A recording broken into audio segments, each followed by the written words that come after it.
Good evening, my friends. This is Paul, and welcome to my top 10 best games that I have reviewed in 2019 for the Switch and 3DS, because believe it or not, Nintendo's dying handheld actually received two major releases from the Big N this year, and both of them were pretty darn good. So before I begin with the top 10 best of the best, I just want to make an honorable mention to Super Smash Bros. Ultimate. I don't want to do the same thing as the Game Awards, where they took a 2018 game that released so late that they treated it like a 2019 one. But most of Smash Ultimate's best content was released in 2019 via patches and DLC, especially Banjo and Kazooie making their way onto the scene. That might actually just have to be in my top 10 greatest moments in gaming history list if I ever end up making one of those. Overall, I feel like the continued support of Smash Ultimate both throughout 2019 and even going into 2020 is going to be like a positive meme for years to come. And I wish that could take up the slots, but there are 10 really great games released this year that deserve the attention. Now, since I'm a Nintendo-only guy, that really limited a lot of my picks. So if you don't like what I have, it's probably because I haven't reviewed too many major Nintendo games this year. So if there's any that I'm missing, maybe I should rent from Gamefly, please let me know. And enjoy the rest of the video. Bye-bye for now. Number 10 is BoxBoy+BoxGirl for the Nintendo Switch. After 2017's release of Bye Bye Box Boy for the 3DS, I thought Nintendo and HAL Laboratories' indie/not really an indie experiment would be over. But the popularity of the Switch, I guess, convinced them to do otherwise, because here we have the first big screen experience with the spherical hero Kirbys. Basically, you create boxes and you use them to get through puzzle platforming levels that are more about making you think than making you have quick reflexes like, say, a Mario game would. Now, BoxBoy+BoxGirl is a lot of fun on its own, but it also has a two-player mode, which adds for a whole variety of new experiments that I never thought possible in the BoxBoy series. And if you don't have a friend along, you can just switch between the two heroes at will.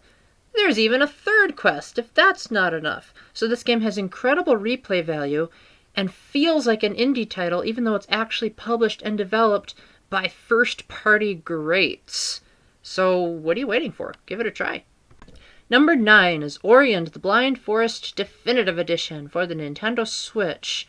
Honestly, it almost gives me chills just saying that, because this game was published by Microsoft and was originally an Xbox exclusive, and now that the Switch gets it, it gets the definitive edition of all versions.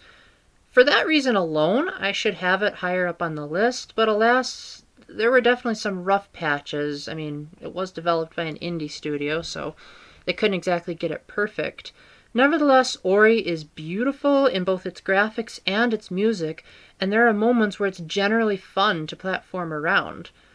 While I do think the game was rough around the edges in certain parts, I do think that having this available on the go and still looking beautiful and actually having better character animations than even the Xbox One version is a testament to just how well Moonwalker Studios knows how to work with the Nintendo Switch optimization and really make a platformer that could give even epic classics like Donkey Kong Country a run for their money. Well, not totally. I still would prefer that game, but that game didn't come out in 2019, so yay, Ori, you took a spot from one of my favorite platformers by coincidence. Huh, you should get an award just for that. Number 8 is Kirby's Extra Epic Yarn for the 3DS. This seems like a pretty odd time and system to release a Kirby game, especially a remake of a Wii title, when I'm pretty sure everyone would have preferred it to be on the Switch. But nevertheless, I had not played through the entirety of Epic Yarn. In fact, I almost fell asleep trying to. And the 3DS port gave me one specific reason why I preferred this over the Wii version, and that's the 3DS version has Amiibo! If you tap a Meta Knight Amiibo, then you get a really cool sword to slash through everything, and that basically defeats the entire design philosophy of the original Wii release, which was Kirby doesn't have copy abilities. But you know what? If I'm going to play a game that's slow-paced and not fun, and the 3DS version gives me an opportunity to make it fun, then I think it's worth the extra. Now, would I call this game epic? Far from it. But it does have a really beautiful soundtrack, gives you the option to unlock an in-game soundtrack player, and has a pretty gorgeous art style, even if it's somewhat downplayed from how it was in the original Wii release. If you can get this game on sale, this is currently the only way to play Kirby's Epic Yarn on the go, so until there's a Switch port, this is definitely the way to do it. Just try to stay away from the new Nightmare mode.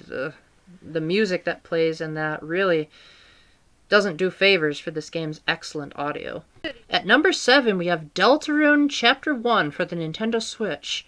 Now let me first start by saying this first chapter is completely free, so if you have an internet connection, there should be nothing stopping you from downloading it, unless you really don't have enough room on your micro SD card. But even then, this game's simplistic design means it probably won't be too taxing on the Switch hardware.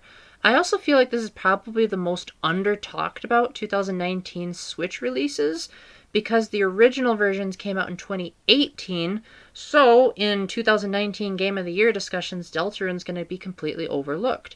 Which is a shame because it has really excellent writing and music, and it was mostly made by just one guy.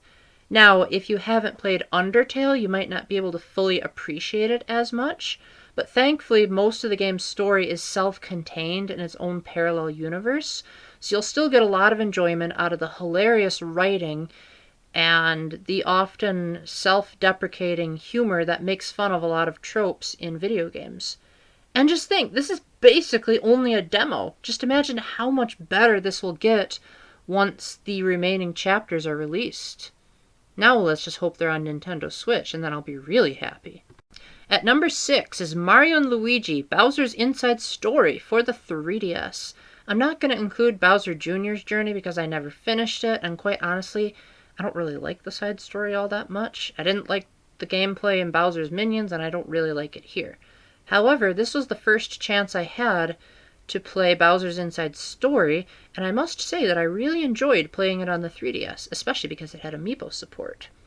Bowser's Inside Story is a game where Bowser actually gets to take center stage in the story, where you've got Mario and Luigi moving in a side-scrolling form inside Bowser's belly, and Bowser in a more traditional overhead view throughout the Mushroom Kingdom. The way that Bowser feels so different from Mario and Luigi in battle is really satisfying, especially when he growls, "Showtime!" when he initiates a battle. In addition to that, the way that the Mario Brothers and Bowser work together without Bowser knowing it makes for a lot of great level design and writing gags. Now, I can't really speak to how much better or worse this is than the DS version. I know that there are some pretty controversial opinions out there. I will say that I liked the fact that the graphics look way prettier and more in line with more recent 3D Mario games, but on the downside, I have seen a little bit of footage of the original DS version, and the game does seem to be a lot slower. You'd think it would be the other way around, but I guess the great visuals are really taxing on the 3DS hardware. It really is a shame that Alpha Dream went bankrupt, but at least if this was their last great game, then this was a good way to end their streak. Number 5 is Phoenix Wright Ace Attorney Trilogy for the Nintendo Switch. And to save time, the rest of the games on this list are going to be on the Switch, so I'll just say their names. Now this may be cheating a little bit to some of you because this is technically 3 Game Boy Advance games that were put onto a Switch package. And this isn't even the first time that this was released on a Nintendo system. There was also the 3DS version. But when the original Ace Attorney Trilogy is so good, I just have to make an exception. Not only that, but one of the main points I made in justifying buying the trilogy for the 4th time is that the game feels like it was designed first and foremost to be a trilogy in one package that just unfortunately happened to be released in 3 parts due to the limited storage capacities of the Game Boy Advance. Ace Attorney has immaculate writing, extreme satire, and it manages to turn the traditionally boring runs through a courtroom into something that's so laugh-out-loud funny that people are still making memes about it. The objection when you're wrong about something just never, ever gets old. And if they can handle the original trilogy this well, I can't wait to see if maybe they release another Ace Attorney game on the Switch and how much better it could be with all of this additional horsepower. At number 4, we have Super Mario Maker 2. This game would have been a lot higher on the list if only so much of its features didn't rely on paid online, unlike Super Mario Maker for the Wii U, which had lots and lots of user-generated Mario levels for free. This game, on the other hand, well, unless you have a free trial, I don't want to have to pay for most of the good stuff in the game. Thankfully, it is still number 4 on the list because it is still a blast to play, is better than the original Mario Maker in pretty much every way, and it has a new Super Mario 3D World style that is honestly way more fun than the actual Super Mario 3D World. Nintendo, take the hint. Maybe make a whole game like this. In addition to that, there's also a full-fledged story mode that contains over 100 levels made by Nintendo themselves. And most of them are some of the best levels I've ever seen in a Mario game. So in a way that sort of makes me realize, you know what, I don't have anything to complain about. If I'm receiving guaranteed 99% good quality levels, as opposed to guessing whether or not what you play online is a bunch of shovelware or not, I think I'm pretty happy that I took the single player experience. Now I just hope Nintendo improves upon it and maybe adds a link into a couple of custom-made levels that you don't have to pay for, and they'll have a real winner on their hands. At number 3, we have Cadence of Hyrule. You may be wondering why this one has sound and the other entries on the list don't. Well, it's because those were using assets from my original reviews in the case of the Switch game. But in this, I recorded all new footage specifically for this occasion to celebrate the new Octavo free DLC that came out. So, Cadence of Hyrule, in the base sense, is a rhythm-based spin-off of Crypt of the Necrodancer, but based on the world of The Legend of Zelda. So you have 25 familiar Zelda tunes that you move and bop enemies to the beat of the music, and the better you do, then the more effective your attacks become, and certain items are more effective when they're done with the music. There are also several options in case you don't like the base game. You can do a version where the game plays more like A Link to the Past, where you don't have to worry about playing to the beat. You can also do a permadeath mode, a leaderboard mode. There's a lot going for it. And after you beat the game, there's even more story content if you want to see the villain Octavo's backstory. And did I mention that this is a steal of a price? It's only $25, yet I would say that this is better than most $60 Zelda games. It's certainly a worthwhile experiment in a genre that I would otherwise be suspicious of. And hey, who knows? Maybe people have more appreciation for the original Crypt of the Necrodancer now that this has come out. Man, just imagine what other Nintendo franchises might get this kind of epic treatment. Just imagine Cadence of Fire Emblem. Number 2 is Tetris 99. Now, I originally wasn't going to put this so high on the list, but as the year went on, the more Tetris 99 really improved. When it first came out, it was free to anyone who had Nintendo Switch Online, which was cool, but all you really did was Tetris Battle Royale, and while that was certainly addicting and cool, I wouldn't have bought a Nintendo Switch Online just for Tetris. However, since launch, it's proven to be one of Nintendo's most successful failures yet, in a manner of speaking, because it's added $10 DLC that lets people who don't have online still play the Battle Royale mode with bots, plus now all of the previous event-only themes, such as this amazing Three Houses theme, are now available if you just do daily missions, and you can also play multiplayer modes without needing to go online. So overall, what was originally something that was supposed to show off, hey guys, look how amazing Nintendo Switch Online is now more so of, hey guys, look how amazing Three Houses is. Speaking of Three Houses, number 1 is Fire Emblem Three Houses. Oh man, I was so expecting this game to be an epic disaster, especially since we haven't had a console-specific Fire Emblem in so long, and no Tokyo Mirage Sessions doesn't count, although that game is really cool. Three Houses is basically Radiant Dawn on steroids, and in most cases even more than what I expected. Except for the graphics, I still think they look kinda ugly, but then again, console Fire Emblems have never been known for really pushing their system's graphical capabilities.